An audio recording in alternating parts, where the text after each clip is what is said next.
8월 16일 월요일 하나님께서 저희에게 주시는 말씀은 사사기 6장 25절에서 32절의 말씀입니다. 제가 한 절, 그리고 성도님들이 한 절 교독하시고 마지막 절은 함께 읽도록 하겠습니다. 그날에 여호와께서 기드온에게 이르시되 내 아버지에게 있는 수소 곧 7년 된 둘째 수소를 끌어오고 내 아버지에게 있는 바알의 제단을 헐며 그 곁에 아세라상을 찍고 또 이 산성 대기에 규례를 한 장 쌓고 그 둘째 수소를 잡아 내가 찍은 아세라 나무로 번제를 드릴지니라 하시니라. 이에 기드온이 종 10사람을 데리고 여호와께서 그에게 말씀하신 대로 행하되 그의 아버지의 가문과 그 성읍 사람들을 두려워함으로 이 일을 감히 낮에 행하지 못하고 밤에 행하니라. 그 성읍 사람들이 아침에 일찍이 일어나 본즉 바알의 제단이 파괴되었으며 그 곁에 아세라가 찍혔고 새로 쌓은 제단 위에 둘째 수소를 드렸는지라. 서로 물어 이르되 이것이 누구의 소행인가 하고 그들이 캐어 물은 후에 이르되 요아스의 아들 기드온이 이를 행하였도다 하고 성읍 사람들이 요아스에게 이르되 내 아들을 끌어내라. 그는 당연히 죽을지니 이는 바알의 제단을 파괴하고 그가 산성을 찍었습니다 하니 요아스가 자기를 둘러선 모든 자에게 이르되 너희가 바알을 위하여 다투느냐 너희가 바알을 구원하겠느냐 그를 위하여 다투는 자는 아침까지 죽임을 당하리라. 바알이 과연 신일진데 그의 제단을 파괴하였은즉 그가 자신을 위하여 다툴 것이니라 하니라. 그날에 기드온을 여룻바알이라 불렀으니 이는 그가 바알의 제단을 파괴하였으므로 바알이 그와 더불어 다툴 것이라 함이었더라. 아멘.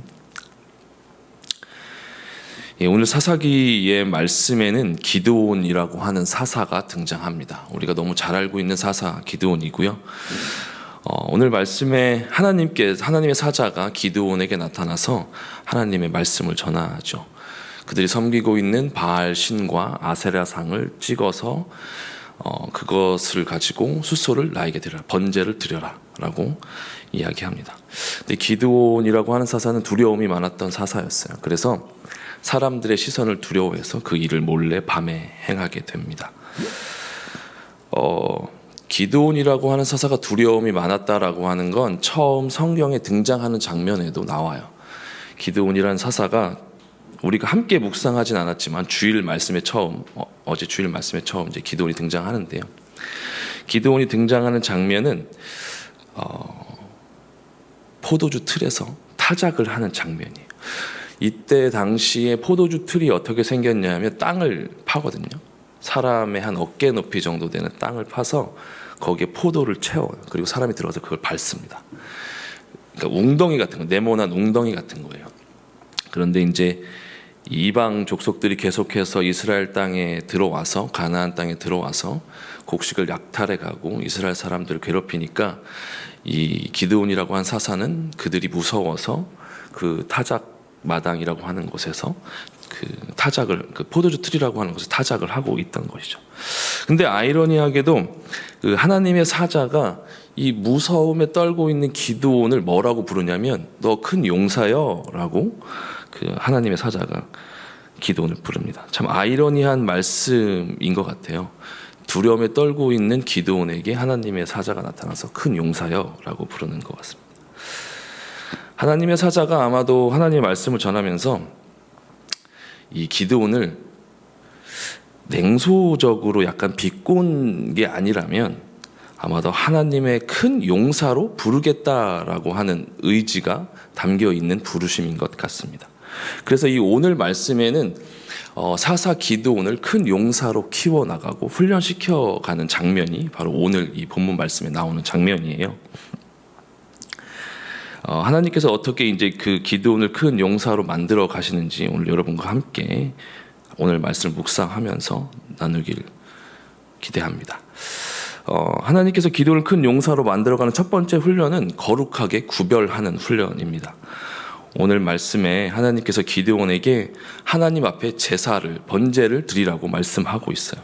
그리고 그 번제를 드리는 불을 때우는데 그 소를 태워서 드릴 때 그 태우는 불을 뭘로 태우라고 하냐면 그들이 섬기고 있던 바알과 아세라 상을 찍어서 번제로 드리라라고 말씀을 하고 있는 거죠. 이때 당시에 가나안 지역에는 우상 숭배가 넘쳐나고 있던 시기였습니다. 그래서 뭐 바알과 아세라 상이 아주 흔하게 있었어요. 근데 우리가 착각하는 것은 우리가 그 우상 숭배라고 하는 단어를 처음 들으면 이들이 하나님을 완전 배제하고 우상만 섬겼을 거라고 우리는 속에서 그런 이미지를 떠올리게 되는데 사실은 그렇지 않았어요. 이들은 하나님을 섬기는 것을 멈추지 않았어요. 이스라엘 백성들은 가나안 땅에 들어가서도 하나님을 섬겼습니다. 문제는 하나님만 섬긴 게 아니라 하나님도 섬기고 바알도 섬겼다라고 하는 것이죠. 우리가 우상 숭배라고 하는 단어를 들으면서 머릿속에 떠오르는 장면은 하나님을 완전 배제하고 우상만을 섬긴다고 생각하는데 그렇지 않습니다. 그래서 우리가 간과하는 것이 있는데, 특히나 교회를 다니고 있는 저희, 신앙이 있다고 하는 저희가 간과하는 것이 무엇이냐면 내가 교회 나와서 예배하니까 우상을 숨기는 저들과는, 세상에 그냥 살아가는 저들과는 다르다라고 하는 생각이 우리 안에 깔려 있죠. 근데 어떤 면에서 보면 우리도 이 가나안에 있던 이스라엘 백성과 크게 다르지 않아요. 우리도 하나님만 섬기는 게 아니라 하나님도 섬기고 세상에 나가서 세상을 섬기고 살아갈 때가 많이 있습니다. 특히나 거짓된 신들을 우리가 많이 섬기며 살아가는데요. 돈과, 대표적인 것도 이제 돈과 권력, 또 성적 쾌락 같은 것들을 우리가 쫓아가면서 살아가죠. 그렇게 다른 우상들과 하나님을 경쟁하듯 세워놓고 하나님을 1등의 자리에 모셔놓으면 우리는 그것이 하나님을 섬기고 우리가 안전하게 사는 것이라고 착각을 하는 거죠. 내 마음의 90% 이상이 하나님으로 차 있고 내가 주일날 교회에 오고 이렇게 하니까 나는 당연히 하나님을 섬긴다라고 생각하고 내 안에는 우상이 없다라고 생각하죠. 근데 하나님은 우리 마음의 90%만 차지하는 건 원치 않으십니다. 하나님은 우리 마음의 100%를 원하시는 거죠. 하나님은 다른 신과 경쟁해서 1등의 자리에 오르는 것은 원치 않으시는 하나님입니다. 하나님은 다른 신들과 경쟁해서 우위를 점하시는 것도 절대 원치 않으십니다. 하나님은 only one, 유일하신 하나님이신 것을 원하시는 분이시죠. 제가 만약에 저희 아내에게 내가 1년에 364일은 자기를 열심히 사랑하고 당신과 함께 하니까 1년에 딱 하루만 내가 다른 여자와 데이트하고 저녁을 먹을게 라고 하면 저희 아내가 그래 364일을 나를 사랑해 주니까 하루 정도 내가 양보할 수 있어 라고 이야기할 수 있을까요? 여기 있는 여러분들도 아마 그렇게 이야기할 수 있는 분 아마 아무도 없을 것입니다.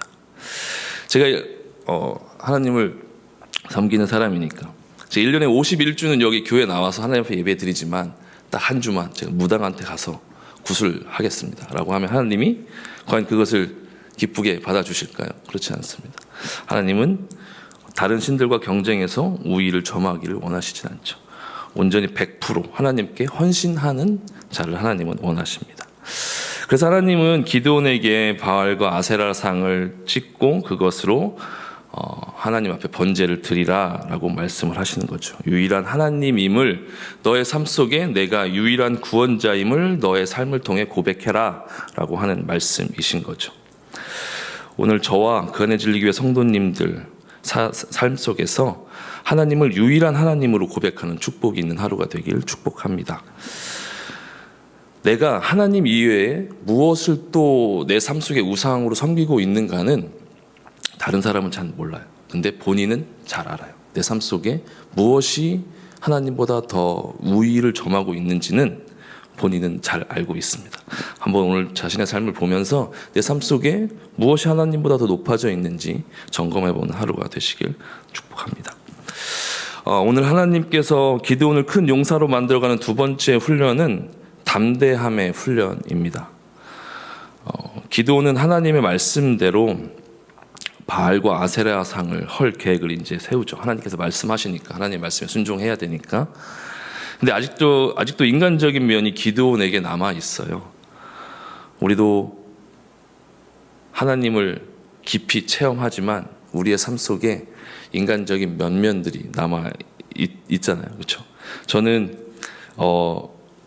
청년 때 군대를 다녀와서 이제 예수님을 만났어요. 교회라는 곳을 나갔어요. 예수님 만났다기보다는 교회라고 하는 곳을 나갔죠. 그래서 이제 막 사모했죠. 막 교회 다니고 뭐 이런 것들 예수님 만나면서 은사들도 사모하고 그 중에 하나가 이제 방언이었어요. 다른 사람들은 방언으로 기도하는데 방언을 달라고 하나님한테 막 이렇게 기도해도 방언도 잘 안 주시는 것 같고 그래서 저는 방언을 받으면 제 신앙이 엄청 커질 거라고 생각했어요. 뭔가 달라질 거라, 뭔가 영적인 새로운 세계가 열릴 거라고 생각했어요. 근데 제가 방언을 좀 어이없게 받았어요. 제가 원하지 않았는데 원할 때는 안 주시더니 되게 원하지 않을 때 방언을 그냥 얼떨결에 주시더라고요. 그래서 방언을 하긴 하는데 그 방언을 경험하고 나서 그 다음에 와 이제 뭔가 내가 새로운 영적인 세계로 들어갔다라고 기대했는데 전혀 그렇지 않더라고요. 그냥 평범해요. 또 그 이전과 별로 달라지지는 않은 것 같아요. 물론 기도할 때 방언으로 기도하면 깊이 있게 들어가는 기도를 할 수 있지만 그 이외의 내 삶은 크게 변하지 않더라고요. 기도원도 하나님의 사자를 만났지만 크게 변하지 않는 삶을 살고 있었어요. 두려움이 가득했죠, 계속해서. 그러다 보니 이제 사람들의 시선을 피해서 이 바알상을 제단을 헐어야 되겠다라는 선택을 하게 됩니다. 이 기드온이 밤을 선택했던 것, 사람들의 시선을 의식했던 건 아마 하나님의 말씀과 세상의 가치관이 이 기드온의 내면에서 충돌하고 있었던 것 같아요. 그래서 기드온은 사람들의 시선을 피해서 밤을 선택합니다. 하나님의 말씀에 순종해야 되기도 하고 또 세상을 거스르는 것도 하고 싶지 않은 게 요즘 우리의 모습입니다. 그것이 기드온과 비슷한 거죠. 그것이 비록 우상을 숭배하는 문제에서만 국한된 문제는 아닌 것 같습니다. 세상을 살아가다 보면 참 단순하지 않고 복잡하죠. 우리 개인적인 가치관과 하나님의 명령이, 하나님의 말씀이 충돌하는 경우도 있고요. 또 내 안에 있는 믿음과 세상의 가치관이 충돌하는 경우들이 있습니다. 때로는 하나님의 말씀에 순종하기 위해서 그래서 세상 가운데 손가락질을 받을 때도 있습니다. 또 하나님의 말씀에 순종하다 보면 내가 세상 가운데 얻을 수 있는 이익이나 권리를 또 기득권을 내려놓아야 하는 경우들도 있습니다. 이런 갈등과 비슷한 갈등을 기도원 안에서 내면 가운데 하고 있었던 것 같아요. 그렇다면 우리는 이런 갈등 가운데 어떻게 해야 할 것인가? 세상에서 나가서 세상 가운데 우리가 살아가야 하는데 세상을 저버리고 살아갈 수 없는데 그럼 이런 갈등 가운데 우리는 어떤 선택의 길을 해야 하는가? 그 우리의 믿음과 세상의 가치관의 갭이 있잖아요. 그런 갭을 우리의 믿음 그리고 하나님의 말씀으로 뛰어넘어야 한다라고 생각합니다. 그것이 하나님이 기드온에게 요구했던 것이죠. 그러기 위해서 우리에게 담대함이 필요한 것입니다. 예수님도 이렇게 이야기하세요. 세상에 내가 화평을 주러 온 것이 아니라 검을 주러 왔다라고 이야기해요. 하나님 말씀을 쫓아가다 보면 세상 가운데 화평을 누리지 못할 때가 있다라는 말씀이신 거죠. 마태복음 10장 34절에 예수님께서 이렇게 말씀하세요. 내가 세상에 화평을 주러 온 줄로 생각하지 말라. 화평이 아니요 검을 주러 왔노라 라고 이야기하십니다. 하나님의 말씀에 순종해서 세상으로부터 받은 손가락질과 모욕이라면 그것을 감내하고 감당할 수 있는 담대함 또한 우리에게 주시지 않을까. 오늘 또 그것을 기대하는 하루가 되길 저와 여러분들이 되길 기도합니다.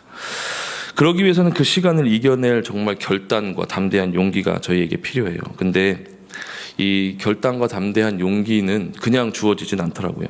그 순간 하나님 앞에 엎드리고 하나님 앞에 기도하고 또 하나님 말씀 붙잡을 때 하나님이 우리에게 담대한 용기를 주시는 것 같습니다. 오늘 기드온이 하나님한테 훈련받는 것들에 대해서 여러분과 나눴는데요.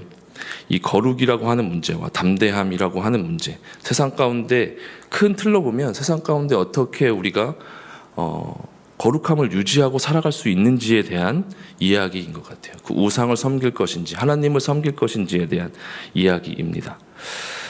세상 가운데 어떻게 거룩하게 살아야 할까? 저도 참 많이 고민해 봤습니다. 왜냐하면 저는 세상이라고 하는 문화 속에서 살았고 또 기독교라고 하는 가치관, 세계관을 나중에 어떻게 보면 제 삶의 가치관이 형성된 다음에 그걸 받아들이잖아요. 그 두 개의 충돌이 굉장히 심하더라고요. 그래서 거룩이라고 하는 문제를 저도 참 많이 고민해 봤습니다. 그래서 뭐 하지 말아라 하는 것들과 이렇게 막 분리해서 거룩을 찾아보려고 노력해 봤어요. 한 가지 예를 들면 전 예수님을 믿지 않았으니까 저에게 세상적인 습관들이 있었을 거 아니에요. 청년 때까지 제가 하고 있던 세상적인 습관들, 이 습관들을 어떻게 끊어낼까 참 고민해 봤었습니다. 그래서 막 일부러 막 이렇게 분리해서 친구들도 안 만나려고 하고 막 세상에 날 막 옛날 세상 친구들이 부르면 안 나가고 막. 물론 그것도 도움이 됩니다. 그것과 분리하는 것. 근데 그게 궁극적인 해결책은 되지 않더라고요. 내가 세상과 분리해서 얻어지는 거룩은 궁극적으로 날 거룩하게 만들지 못해요. 그렇다면 어떻게 내가 거룩해질 수 있을까? 궁극적으로 거룩해질 수 있는 건 내가 예수님을 소유하는 거예요. 내가 세상과 분리하는 것이 아니라 내 삶에 예수님이 들어오셔야 우리는 거룩해지는 것입니다. 아이들에게도 막 저는 이제 아이들 사역할 때도 부모님들이 청소년 사역할 때도 부모님들이 막 여쭤봐. 우리 애가 맨날 드라마 이상한 거 보고 게임도 막 이상한 거예요. 어떻게 해야 돼요? 막. 저는 그 아이들에게 뭐 게임 하지 말아라 뭐 이렇게 얘기 안 했던 것 같아요. 예수님을 더 사랑하면 자연스럽게 그것이 그 아이들 삶 속에서 분리된다라고 저는 우리 아이들에게도 이야기했거든요. 오늘 이 거룩에 대한 말씀을 나누면서 우리 그 안에 진리교회 성도님들도 세상과 분리돼서 얻은 거룩이 아니라 내 안에 예수님을 소유함으로 얻어지는 거룩이 있는 하루가 되시길 축복합니다. 함께 기도했으면 좋겠습니다.